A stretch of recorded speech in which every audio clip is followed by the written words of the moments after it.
I'm Lucy Fink, and this is 5 days of DIY. DIY, or do-it-yourself, is related to arts and crafts and offers an alternative to our classic consumer culture where we rely on other people to fulfill our needs. This week, I'm taking on 5 DIY projects, all in different areas of my life. So today is plant day. Many of my coworkers at Refinery29 have plants on their desks, and I think they look really nice. I just moved desks, so now I sit next to a bright and sunny window. I figured, I don't know if I have a green thumb, but I might. This idea came from Pass the Pistol, and it's a great one. I started with 4 glass storage jars. Since it's not a good idea to make holes in glass, but plants need drainage, I needed to figure out a way to make a makeshift drainage system. To do this, I put a thin layer of stones on the bottom, followed by about an inch of perlite to absorb any excess water, a thin layer of activated charcoal to reduce any mold or bacteria growth, and then filled them up with soil. I added my seeds, I watered them, and set them up at my desk. Now I officially have parsley, arugula, sage, and basil growing in jars.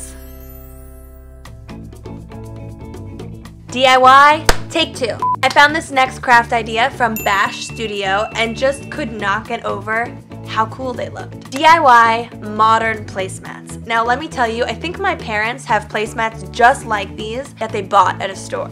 Yet they didn't know they could make them virtually for free! Did you, Mom? If you have a hot glue gun and some spray paint lying around, this one's for you. I started with a strip of wax paper, traced the shape of a plate, and then I just started squiggling around with the hot glue gun, making sure to cover surface area that was larger than my plate. I did whatever my heart and my hands were telling me to do and wound up with a sort of crisscross squiggle design. But you can take this and do with it whatever you want. You can take the hot glue gun and make snowflakes and then stick them to the window. Crafty! Major tip here, make sure you have a lot of extra glue sticks handy because you run through them real quickly. I brought my placemat outside and spray painted it turquoise. Truthfully, it was a little bit messy. The corners were not all properly connected with one another. Not perfect. Nobody's perfect. But it's mine. And I love it. Today is my coworker Angela's birthday, and I don't think that there are many things in this world that are nicer than giving somebody a handmade gift. She absolutely loves jewelry. She's so trendy, so fashionable. So I was really inspired by this article from Refinery29 about how to make a choker out of anything. It gave me some cool ideas. You can use a simple shoelace, you can use a keyring and a ribbon, you can even take the casing of an Asian pear and pull it over your neck and get that nice netted look. And then I realized it's borderline rude to give someone a shoestring for their birthday. So hear me out. I know this is 5 days of DIY, but I think sometimes you have to DIWOPSTCTYHT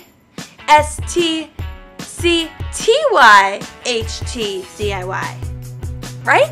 I partnered up with Vera Romero, a junior graphic designer at Refinery29 who makes her own jewelry on the side. We started by sketching out what we wanted to make, mapping out the measurements of each tile, and then using a ruler to trace and cut out the perfect size pieces from the lenticular paper. Using permanent double-sided tape, we put ultra suede fabric on the back of each tile for comfort, and then hole punch slots for the jump rings so that we could connect each piece. We added a chain and a clasp, and just like that, we had a choker! The entire process took no more than 20 minutes, and then I went and hand-delivered my handmade gift to Angela. Did you make this? We made it. Ooh, do you love it? I love it. Lift your hair up.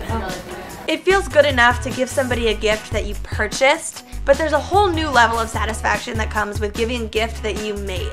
Thank you, Lucy. Truthfully, I wanted to keep the choker for myself because I loved it so much, but I'll make another one. This one was for Angela. In the spirit of doing it with other people so they can teach you how to do it yourself, I had an idea of what I wanted to do today, and I knew just the person who could help me out. Remember Lauren Singer from when I did 5 days of zero waste? So I went over to her Brooklyn apartment today to learn how to make DIY zero waste toothpaste and deodorant. So I've been making my own products forever. Besides like the environmental reasons for making my own products, the personal health reasons are what is the most gratifying to me. Like I know exactly what's going in the products that I'm using on my body, and that's really fulfilling. Okay, this is the easiest thing in the world to make. Okay, and it's just baking soda, coconut oil, stevia, and essential oils. Then you just stir it. And then that's kind of it. That's it. This is my toothpaste? That's toothpaste. Here we go. Side to side, make the toothbrush glide across all our teeth so our smiles really shine. Up next, we're making zero waste deodorant. It's really, really easy. All you need is just 2 tablespoons of arrowroot powder, 1 tablespoon of baking soda, 1 tablespoon of shea butter, and then 1 tablespoon of coconut oil. Then everything will melt. So then we just take it and bring it back over. Lemongrass. Oh, it smells so good. Look at our deodes. Really cool. Yeah. I And love that's this. it. Deodorant, done. Lauren, you've done it again. You did it. You did it all.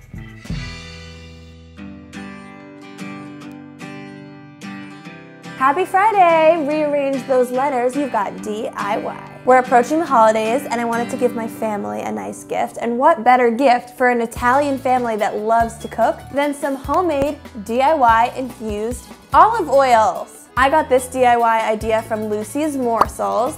Great name, Lucie. This one is so simple and had my apartment smelling like an Italian feast. I bought some glass bottles from a local craft store with clamp stoppers on them, and then I measured out olive oil in each to make sure it would fit, transferred that olive oil onto the stove in separate pots, and I made 3 different concoctions. So one had the peel from 2 lemons, one had 6 peeled garlic cloves with a little bit of chili flakes, and the third had 4 sprigs of rosemary. They simmered on low heat for separate amounts of time, and then as soon as they were done, I transferred them into bowls to cool and then poured them right into the bottles. And just like that, a thoughtful, delicious, wonderful smelling DIY that's perfect for the holidays at about $6 a bottle. Please let me know if you try any of these crafts. I want to see what they come out looking like, so tag me on Instagram at LucieBFink. And as always, let me know what you want to see next time on Try Living with Lucie. See you there.